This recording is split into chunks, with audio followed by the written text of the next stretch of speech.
আলহামদুলিল্লাহ, যাবতীয় প্রশংসা এবং গুণগান একমাত্র মহিয়ান ও গরিয়ান আল্লাহ সুবহানাহু ওয়া তাআলার জন্য, যে আল্লাহ রাব্বুল আলামিন নাজিল করেছেন মহাবিশ্বের মহাবিশ্বয় মহাগ্রন্থ আল কোরআন এবং প্রেরণ করেছেন সর্বকালের সর্বশ্রেষ্ঠ মানব মুহাম্মাদুর রাসূলুল্লাহ সাল্লাল্লাহু আলাইহি সাল্লামকে। যে আল্লাহ পাক আজকে আমাদেরকে সুস্থ শরীরে জুমার সালাত আদায় করার জন্য মসজিদে আসার তৌফিক দান করেছেন, এজন্য সবাই শুকরিয়া আদায় করি, বলি আলহামদুলিল্লাহ। হৃদয়ের অন্তঃস্থল থেকে দরুদ এবং সালাম বর্ষণ করি প্রিয় নবী হযরত মুহাম্মাদুর রাসূলুল্লাহ সাল্লাল্লাহু আলাইহি সাল্লামকে, যাকে আল্লাহ পাক মানবতার মুক্তির দূত হিসেবে প্রেরণ করেছেন এবং যিনি তার প্রতি অর্পিত রিসালাতের এই গুরু দায়িত্ব যথাযথভাবে আদায় করেছেন এবং উম্মাহর কাছে কোরআন এবং সুন্নাহর বাণী পৌঁছে দিয়েছেন। আমরা সবাই শুকরিয়া আদায় করি, বলি আলহামদুলিল্লাহ। এই পৃথিবীতে যত ভালো কাজ আছে, এই সবগুলো ভালো কাজকে যদি আপনি র্যাঙ্কিং করেন, র্যাঙ্কিংয়ে উপরে চলে যাবে মা বাবার খেদমত। আজকে আমি যে সূরাটা সম্পর্কে কথা বলবো, সূরা বানী ইসরাঈলের 23 এবং 24 নম্বর আয়াত নিয়ে ইনশাআল্লাহ। এই জন্য এক সাহাবী আসলো বিশ্বনবীর কাছে, এসে বলল, ইয়া রাসূলুল্লাহ, আইয়ুল আমালি আফদাল, ও নবী, এই পৃথিবীর বুকে সবচাইতে ভালো আমল কোনটা? বিশ্বনবী বললেন, 3টা কাজ পৃথিবীর বুকে সবচাইতে ভালো। 1 নাম্বার, আস-সালাতু ফি ওয়াক্তিহা, সময় মতো নামাজ। সময় মতো আজান দেওয়ার সাথে সাথেই যদি আপনি জামাতে সালাত আদায় করতে পারেন, এর চাইতে ভালো কাজ আল্লাহর জমিনে হতে পারে না। 2 নাম্বার, পিতামাতার খেদমত করা। 3 নাম্বার, আল জিহাদু ফি সাবিলিল্লাহ, আল্লাহর রাস্তায়, আল্লাহর জমিনে, আল্লাহর জমিনকে আল্লাহর দ্বীন বাস্তবায়ন করার জন্য, দ্বীনের আন্দোলন করার জন্য, দ্বীনকে প্রতিষ্ঠা করার জন্য জিহাদ করা। ওই জিহাদ হলো 3 নাম্বার ভালো কাজ। তাহলে পৃথিবীর বুকে শ্রেষ্ঠ আমলগুলোর মধ্যে মা বাবার খেদমতটা কিন্তু আছে। আবার আরেক হাদিসে বিশ্বনবী বললেন, পিতামাতার খেদমত করা জিহাদের চাইতে বেশি সওয়াব। এক সাহাবী আসলো বিশ্বনবীর কাছে, ইয়াস্তাজিনুহুল জিহাদ, এসে বলল, ইয়া রাসূলুল্লাহ, আমার এই অনুমতি দেন, আমি জিহাদের ময়দানে যেতে চাই। বিশ্বনবী বললেন, ও সাহাবী, তোমার আব্বা আম্মা কেউ বেঁচে আছে নাকি? সাহাবী বললেন, আছে। বিশ্বনবী বললেন, জিহাদ করতে যাওয়ার দরকার নাই, ফাফিহিমা ফাজাহিদ, ঘরে যাও, মা বাবার খেদমত করো। মা বাবার খেদমত করলে ঘরে বসে জিহাদের সওয়াব পাবা। আপনার আব্বা আম্মা যদি খুশি হয়, খুশি হয়ে যাবে কে? আল্লাহ। আর আপনার আব্বা আম্মা বেজার হলে বেজার হয়ে যাবে আল্লাহ। এজন্য মা বাবার খেদমত করতে হবে। বাবা হচ্ছেন আমাদের সব থেকে বড় পীর সাহেব, আর মা হলেন সবচেয়ে বড় অলি। পৃথিবীর সবগুলো অলি মিলে যদি একটা গ্লাসের পানির মধ্যে পুরো কোরআন শরীফ খতম করে ফু দেয়, আর আপনার আম্মা জান যদি শুধু বিসমিল্লাহ পড়ে আরেকটা গ্লাসের পানির মধ্যে ফু দেয়, আল্লাহর কসম, আপনার মা যে গ্লাসের পানির মধ্যে ফু দিয়েছে, ওই দোয়াটা সবার আগে কবুল হয়ে যাবে। এজন্য বিশ্বনবী বললেন, আল জান্নাতু তাহতা উকদামি উম্মাহাতিকুম, ও দুনিয়ার মানুষেরা শোনো, 8টা জান্নাত আমি তৈরি করে রেখেছি তোমাদের জন্য। আর এই জান্নাতগুলো আছে তোমাদের মায়ের পায়ের নিচে। যে মায়ের পায়ের নিচে জান্নাত, ওই মায়ের পায়ের দাম বেশি না কম? এই পৃথিবীটারে যদি আপনি 1000 বার বিক্রি করেন, এই বিক্রির টাকা দিয়ে জান্নাতের একটা চেয়ার কিনতে পারবেন না। তাহলে যে 8টা জান্নাত মায়ের পায়ের নিচে পড়ে আছে, ওই পা 2টার দাম আল্লাহর কাছে কত, একটু চিন্তা করেন। এই জন্য বিশ্বনবী বললেন, জান্নাতের 2টা স্পেশাল দরজা আছে। এক দরজা নাম আম্মা, আরেক দরজা নাম আব্বা। এই 2টা দরজা আমাদের প্রত্যেকের ঘরে আছে। এই জন্য বিশ্বনবী বললেন, এই 2টা দরজার সাথে তুমি কেমন আচরণ করবা, এটা তোমার ডিসিশন। মা বাবাই তোমার জান্নাত, মা বাবাই তোমার জাহান্নাম। মা বাবার সাথে যদি ভালো আচরণ করো, জান্নাতে 8টা দরজা খুলে দিবে কে? আল্লাহ। আর যদি মা বাবার সাথে খারাপ আচরণ করো, জাহান্নাম গুলো তৈরি আছে। মা বাবা যদি হিন্দু হয়, যদি বৌদ্ধ হয়, যদি খ্রিস্টানও হয়, যদি নাস্তিকও হয়, তারপরেও মা বাবার সাথে ভালো আচরণ করতে হবে। এই পৃথিবীতে এমন অনেক নবী ছিল, যে নবীদের পিতা ছিল মুশরিক, কাফের। সাইয়েদনা ইব্রাহিম গোটা মুসলিম মিল্লাতের পিতা সাইয়েদনা ইব্রাহিম আলাইহিস সালাম, উলুল আজমি মিনার রাসূল, জাইলা কদর পয়গম্বর, কিন্তু ওনার আব্বা কালিমা পড়ে মুসলমান হয় নাই। আব্বার নাম কি? মুশরিক, মূর্তি বানাইতো। মূর্তি বানানোর ইন্ডাস্ট্রি ছিল তার বাবার। তাই বলে কি বাবার সাথে কখনো খারাপ আচরণ করছে? করে নাই। সম্মানের সাথে, শ্রদ্ধার সাথে বাবার নসিহত করছে, ও বাবা, কেন আপনি মূর্তির পূজা করেন? যে মূর্তি চোখে দেখে না, যে মূর্তি কানে শোনে না, যে মূর্তি ভালো মন্দ আপনার কিছু যাচাই করতে পারে না, ওই মূর্তির পূজা কেন করেন? সম্মানের সাথে বাবার দিনের দাওয়াত দিলেন, কিন্তু বাবার সাথে কখনো খারাপ আচরণ করেন নাই। সুবহানাল্লাহ। এই জন্য আল্লাহ বলেন আমার ফয়সালা দুইটা। প্রথম ফয়সালা ইবাদত হবে আমার, দ্বিতীয় ফয়সালা ইহসান হবে মা বাবার সাথে। বিশ্বনবী বলেন ইহসান করবা না কেন? কারণ মা বাবা এমন রহমত, চেহারার দিকে তাকালেই সওয়াব আছে না নাই? আছে। এই জন্য বিশ্বনবী বললেন তিনটা জিনিসের দিকে রহমতের নজরে তাকালেই আমল নামায় অটোমেটিক সওয়াব দিয়ে দেয় আল্লাহ। এক নাম্বার, আর নজরে ইলাল মুসহাফ, কোরআনের দিকে রহমতের নজরে তাকালেই সওয়াব আছে না নাই? আছে।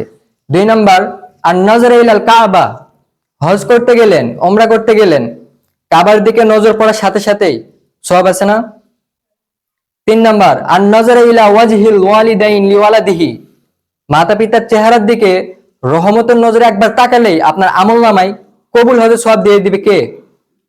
আল্লাহ। এক সাহাবী বলল, অলাউমিয়া মাররা, হে নবী, 100 বার যদি আমি আমার আম্মার চেহারার দিকে রহমতের নজরে তাকাই, 100টা কবুল হতে সওয়াব হবে নাকি? বিশ্বনবী বললেন নাম, অলাউমিয়া মাররা, 100 বার নজর করে তাকালে 100টা কবুল হতে সওয়াব হয়ে যাবে। সুবহানাল্লাহ। 8 লক্ষ টাকা খরচ করে আপনি হজ করে আসছেন, বুকে হাত দিয়ে বলতে পারবেন যে আপনার হজটা কবুল? পারবেন না। অথচ মা বাবা এমন রহমত, চেহারার দিকে তাকালেই সওয়াব। মুহূর্তের মধ্যেই মায়ের দোয়া কবুল করে নেয় কে? মায়ের শুধু দোয়াটাই না, বদ দোয়াটাও কবুল। যদি শুধু দোয়াটাই কবুল হইতো তাহলে আপনারা আবার বলতেন হ্যাঁ দোয়া করলেই তো শুধু কবুল। না, দোয়া করলেও কবুল, বদ দোয়া করলেও কবুল। এজন্য মা বাবা আর ছেলে মেয়েদের উদাহরণ হচ্ছে তরমুজ আর ছুরির মতো। মা বাবা হলো ছুরি, ছেলে মেয়ে হলো তরমুজ। তরমুজ নিচে রেখে উপর থেকে ছুরি মারলে তরমুজ কেটে যায়, আবার নিচে ছুরি রেখে উপর থেকে তরমুজ ফালাই দিলেও তরমুজ কেটে যায়। উভয় অবস্থায় তরমুজ কেটে যায়, ছুরি কিছু হয় না। আপনি বুলেট মারলে অনেক সময় বুলেট মিস হতে পারে, বুলেট মিস হয় না? গুলি মারলে গুলি মিস হতে পারে, কিন্তু মায়ের দোয়া কখনো মিস হবে না। এই জন্য বিশ্বনবী বলতেন সালাসু দাওয়াতিন মুস্তাজাবা, 3 ব্যক্তির দোয়া মুহূর্তের মধ্যে কবুল হয়ে যায়। এক নাম্বার, দাওয়াতুল মুসাফির, মুসাফিরের দোয়া। 2 নাম্বার, দাওয়াতুল মাজলুম, অত্যাচারিত ব্যক্তির দোয়া। 3 নাম্বার, দাওয়াতুল ওয়ালিদাইন লিওয়ালাদিহি, মাতা পিতার দোয়া। মাতা পিতার দোয়া করার সাথে সাথে ওই দোয়াটা কবুল করে নেয় কে? আল্লাহ। এজন্য মা বাবার দোয়াও কবুল, বদ দোয়া। বুখারীর বর্ণনা, জুরাইজ নামে এক আল্লাহর ওলি ছিল। আল্লাহর ওলির নাম কি? জুরাইজ। বনি ইসরায়েলের একজন অনেক বড় আবেদ। পাহাড়ের উপর ওনার মসজিদ, ওই মসজিদে রাতের বেলা তাহাজ্জুদ পড়তে পড়তে আল্লাহর ওলি হয়ে গেছে। অমিনাল লাইলি ফাতাহাজ্জাদ বিহি নাফিলাতাল লাকা আসা আইয়া বাসাকা রাব্বুকা মাকামান মাহমুদা, তাহাজ্জুদের নামাজ পড়লে আপনার মর্যাদা বাড়িয়ে দিবে কে? আল্লাহ। ওনার মসজিদের পাশে ছোট্ট একটা ঘর থাকে তার মা। রাত্রে বেলায় উনি তাহাজ্জুদের নামাজ পড়তেছেন, ওনার মা ডাকে ইয়া জুরাইজ, ও জুরাইজ। জুরাইজ মনে মনে ভাবে হায় হায়, নামাজও দাঁড়ালাম, মায়ও ডাক দিল, এখন কি করি? নামাজ পড়বো নাকি মায়ের ডাকে সাড়া দেবো? মনে মনে ভাবলো নামাজটা পড়ে নেই, 2 রাকাতের নামাজ, বেশি সময় লাগবে না। নামাজ শেষ করে মায়ের কাছে যাব, হয়তো মায়ের পিপাসা লেগেছে, পানি খাবে। মায়ের ডাকে সাড়া দেয় নাই। কিছুক্ষণ পর মা থেকে আবার ডাক দিল ইয়া জুরাইজ, ও জুরাইজ। জুরাইজ আবার নামাজ চালিয়ে গেল, মনে মনে ভাবলো নামাজ শেষ করে আগে মায়ের কাছে যাব। মা কিছুক্ষণ পর আবার ডাক দিল ও জুরাইজ। জুরাইজ বলে হায় হায়, মা তো শুধু ডাকতেই থাকে, নামাজ শেষ করে সবার আগে মায়ের কাছে যাব। কিন্তু মায়ের সেটা সহ্য হয় নাই। মা মনে কষ্ট পেয়ে গেছে, মা ব্যথা পেয়ে গেছে মনে। ব্যথা পাওয়ার সাথে সাথে বদদোয়া করে ফেলছে। আর বদদোয়াটা কবুল করে ফেলছে কে? আল্লাহ। বদদোয়া করেছে আল্লাহ কোন বেশ্যা নারীর ফিতনায় না ফেলে জুরাইজ তুমি মরণ দিও না। কিছুদিন পরে আবার জুরাইজ তাহাজ্জুদের নামাজ পড়তেছে, বেশ্যা নারী এসে বলে, জুরাইজ দরজা খোলো। নক করতে শুরু করছে। দরজা খোলার পরে জুরাইজকে সে প্রলোভন দিতে শুরু করলো। জুরাইজ, দেখো আমি কত সুন্দরী, আমি অনন্যা, আমি সুস্নিগ্ধা, আমি প্রিয়ংবদা, আমি সুহাসিনী, সুকেশিনী, সুবাসিনী, অসুরজম পোষা, মেঘে কালো কেশ, হরিণের মতো ডাগর ডাগর চোখ, দেখো আমি কত সুন্দরী, আসো আমরা প্রেম খেলায় মেতে উঠি। জুরাইজ বলে, আমি আল্লাহরে ভয় পাই, দূর হও, আমার মসজিদ থেকে দূর হয়ে যাও। আল্লাহর ওলি জুরাইজের সাথে কোনো সুবিধা করতে না পেরে ওই বেশ্যা পাহাড় থেকে নিচে নেমে এসেছে। বুখারীর হাদিস। পাহাড় থেকে নিচে নেমে এসে দেখে এক রাখাল ঘুমায়। কে? রাখাল। রাখালকে ঘুম থেকে উঠিয়ে বলে, রাখাল, দেখো আমি কত সুন্দরী, আসো আমরা প্রেম খেলায় মেতে উঠি। রাখাল তার প্রেমের ফাঁদে পড়ে তার সাথে অবৈধ দৈহিক সম্পর্কে লিপ্ত হয়েছে, জেনা করেছে। ব্যভিচারের ফলে ওই বেশ্যার পেটের মধ্যে আল্লাহ বাচ্চা দিয়ে দিয়েছেন। 3 মাসের ব্যবধানে বেশ্যার পেট এত বড় হয়ে গেল, এলাকার লোকেরা বলতে শুরু করলো, মেয়ে তোর তো বিয়ে হয় নাই, তোর পেট এত বড় হলো কেন, বাচ্চা পাইলি কই? বেশ্যা বলে, আমার পেটের মধ্যে যে বাচ্চা, এই বাচ্চার বাবা হলো আল্লাহর ওলি জুরাইজ। মিথ্যা কথা না? সবাই বলে, হাই হাই, এতদিন মনে করতাম আল্লাহর ওলি, এখন দেখি ভণ্ড। এতদিন পানি পড়ার জন্য জুরাইজের কাছে যাইতাম, এখন দেখি ভণ্ড। উপর দিকে ফিটফাট, ভিতর দিকে সদরঘাট। উপর মে পাক সাপ, আন্দার মে খলতমল। জুরাইজ, আজকে তোর 12টা বাজাবো, দাঁড়া। জুব্বা পরে তুমি বুজুর্গি দেখাও, আর রাত্রে বেলায় তুমি আকাম কুকাম করো না। লাঠি সোটা নিয়ে সব পাহাড়ের উপরে উঠে মসজিদ ভেঙে মেচাকার। জুরাইজকে রশিদে বেঁধে নিচে নামিয়ে নিয়ে এসেছে। জুরাইজ, তোর মতো ভণ্ডের এই এলাকায় কোনো দরকার নাই, তোর শাস্তি হবে মৃত্যুদণ্ড। জুরাইজ বলে, হায় হায়, কেন আমার মসজিদটা ভাঙলা, কেন আমার মারতেছো, ধরতেছো, বলো আমার অপরাধ কি? সবাই বলো, জুরাইজ, তোর মতো ভণ্ডের তল্লাটি কেউ নাই। জুরাইজ বলে, ঠিক আছে, আমার মৃত্যুদণ্ড দিও, তার আগে বলো আমরা অপরাধ কি? বলে, ওই বেশ্যানারীর সাথে তুই খারাপ কাজে লিপ্ত হয়েছিস। ওই মহিলার পেটের মধ্যে যে বাচ্চা, ওই বাচ্চার বাবা হলি তুই, জুরাইজ। জুরাইজ বলে, হায় হায়, আমি তো কিছুই জানি না আল্লাহ, তুমি আমার কোন বিপদের মধ্যে ফালাইলা, তুমি আমার বাঁচাও। জুরাইজ বলে, আমার মৃত্যুদণ্ড দেওয়ার আগে 2 রাকাত নামাজ পড়তে দাও। 2টা রাকাত শুধু নামাজ পড়বো। জুরাইজ 2 রাকাত নামাজ পড়ে চোখের পানি ছেড়ে আল্লাহর ডেকে বলে, আল্লাহ, তুমি যদি এক হও, তুমি যদি লাম মিয়ালি দ্বারা মিউলাদ হও, আজকে হাজারো মানুষের সামনে এই বেশ্যার পেটের বাচ্চাটাকে আমি প্রশ্ন করবো, তুমি বাচ্চার জবান খুলে দিও। এই পৃথিবীতে 3টা বাচ্চা। কয়টা? 3টা। একটা মায়ের কোল থেকে, আরেকটা হচ্ছে মায়ের পেট থেকে বয়স্ক মানুষের মতো আওয়াজ করে আমাদের মতো কথা বলেছিল। এক হচ্ছে সাইয়েদানা ইউসুফ আলাইহিসসালাম। সাইয়েদানা ইউসুফ আলাইহিসসালামকে তার ভাইরা যখন কূপের মধ্যে ফালাই দিলেন, বণিক দল সাইয়েদানা ইউসুফকে কূপ থেকে উঠিয়ে মিশরে বিক্রি করে দিলেন। মিশরে বিক্রি করার পর মিশরের সেকেন্ড ইন পজিশন সেনাপতি আজিজা মিসর তাকে অনেক অনেক টাকা দিয়ে কিনে নিয়ে তার বিবি জুলাইখার হাতে তুলে দিলেন। জানেন না ঘটনা? জুলাইখার হাতে দেওয়ার পর জুলাইখা তাকে নিজের ছেলের মতো মানুষ করতে শুরু করলেন। কিন্তু কিছুদিন পরে সাইয়েদনা ইউসুফ যখন যুবক হয়ে গেলেন, ওনার চেহারা তো সুন্দর ছিল, জুলাইখা নিজে ইউসুফের প্রেমে পড়ে গেছে। নাউজুবিল্লাহ পড়েন। জুলাইখা বলে, ইউসুফ, আমি তোমার ভালোবাসি। ইউসুফ বলে, আমি আল্লাহরে ভালোবাসি। জুলাইখা বলে, ইউসুফ, আমি তোমার সাথে প্রেম করতে চাই। ইউসুফ বলে, আমি আল্লাহর সাথে প্রেম করতে চাই। কোনোভাবে ইউসুফকে রাজি করাতে পারে না। জুলাইখার একটা দাসী ছিল, নাম কালিমামা। জুলাইখা বলে, কালিমামা, কোনোভাবেই তো ইউসুফকে বুঝাইতে পারলাম না, তুমি একটা কাজ করবা, আজকে রাত 12টায় আমার গোপন কক্ষে তুমি ইউসুফকে নিয়ে আসবা। ওই গোপন কক্ষে যেতে আবার বড় বড় 7টা দরজা পার হইতে হয়। মিশরে একটা থানা আছে, নাম হচ্ছে বদরিশিন। ওই বদরিশিন থানায় একটা এলাকা আছে নাম আজিজিয়া। ওই আজিজিয়া এলাকায় প্রাসাদ। তুফানের কবলে এখন ভেঙে পড়েছে। তার পাশে আছে সিজনে ইউসুফ, ইউসুফের জেলখানা, যে জেলখানাতে ইউসুফ আলাইহিস সালাম 10 বছর জেলে বন্দী ছিলেন। তার পাশে আছে তুর পাহাড়, যে তুর পাহাড়ের উপরে উঠে মুসা আলাইহিস সালাম 2বার আল্লাহর সাথে কথা বলেছিলেন। ওইটার উপরে একটা মসজিদ আছে, একটা সেনাগোগ আছে, একটা গির্জা আছে।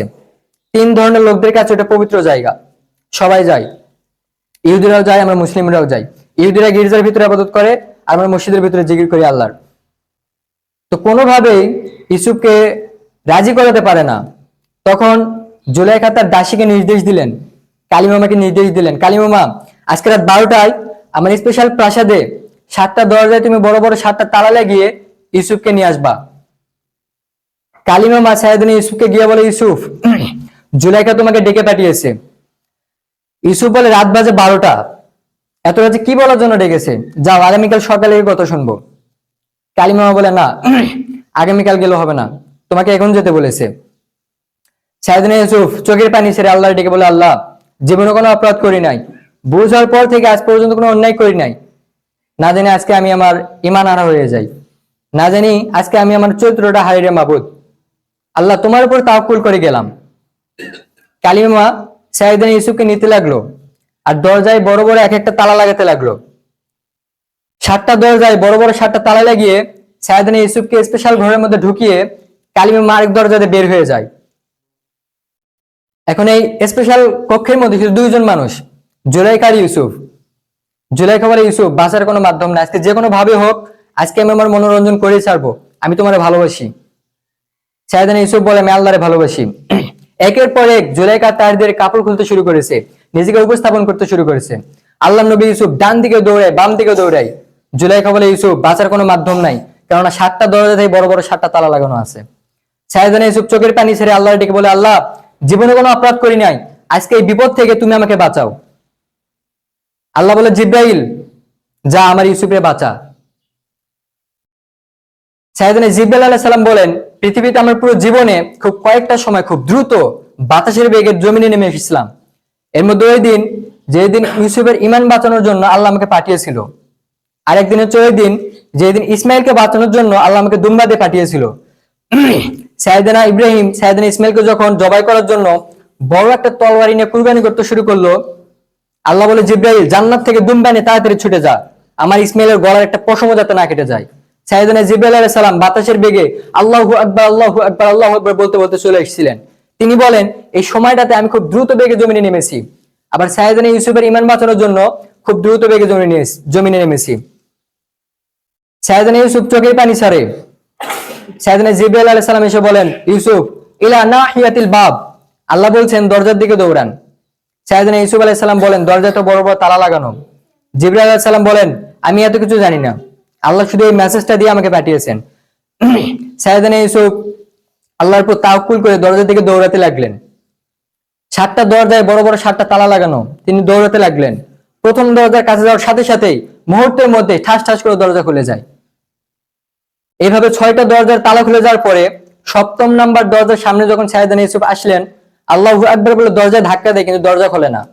পেছন দিকে আবার জুলাইখা আছে। আল্লাহকে সে পাগলা বেশে জুলাইখাও দৌড় দিয়েছে ইউসুফকে ধরার জন্য, ঠিক ধরে ফেলেছে। সাইয়েদনা ইউসুফের জামার ধরে টান দেওয়াতে সাইয়েদনা ইউসুফের জামার পেছন দিকে ছিঁড়ে গিয়েছে। ইন দা মিন টাইম দরজাটাও খুলে গিয়েছে। দরজা খুলে যাওয়ার পরে তাকিয়ে দেখে আজিজে মিসর দাঁড়ানো, জুলাইখার স্বামী দাঁড়ানো। জুলাইখার স্বামী এই দৃশ্য দেখে তো আবার, কি রে, রাত বাজে 2টা, ইউসুফ হাঁপাচ্ছে ঘামাচ্ছে, আর জুলাইখার দেহের কাপড় চোপড়ের অবস্থা তো ভালো না, কি ঘটনা ঘটেছে আমাকে বলো।